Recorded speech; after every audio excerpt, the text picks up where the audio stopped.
Hello বন্ধুরা, কী অবস্থা সবার? আশা করি সবাই ভালো আছেন। সবাইকে লান উইসাদেবের নতুন একটি ভিডিওতে স্বাগতম।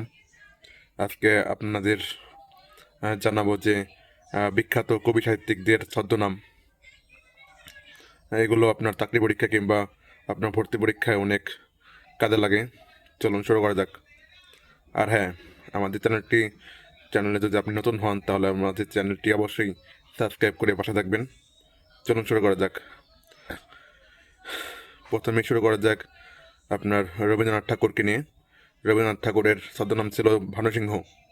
আপনার সুনীল গঙ্গোপাধ্যায়ের ছদ্মনাম ছিল নীল লোহিত। মীর হোসেনের ছদ্মনাম ছিল গাজী মিয়া। প্যারীচাঁদ মিত্রের ছদ্মনাম ছিল টেকচাঁদ ঠাকুর।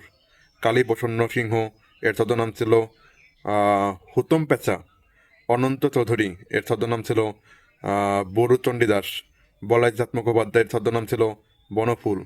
বিমল ঘোষ এর ছদ্মনাম ছিল মৌমাছি। কাজেম আল কুরায়শি এর ছদ্মনাম ছিল কায়কোবাদ। শেখ আজিজুল রহমান এর ছদ্মনাম ছিল শওকত ওসমান। বিনয় কৃষ্ণ মুখোপাধ্যায় এর ছদ্মনাম ছিল যাযাবর। প্রথম চৌধুরী এর ছদ্মনাম ছিল বীরবল। সম সমরেশ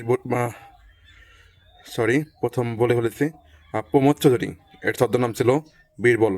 সমরেশ বসু এর ছদ্মনাম ছিল কালকুট। মধুসূদন মজুমদার এর ছদ্মনাম ছিল দৃষ্টিহীন। আর মহিতুলাল মজুমদার এর ছদ্মনাম ছিল সত্য সুন্দর দাস। বন্ধুরা, এর মধ্যে আপনারা কে কোনটি জানেন, কে কার ছদ্মনাম জানেন, কমেন্টে বলুন।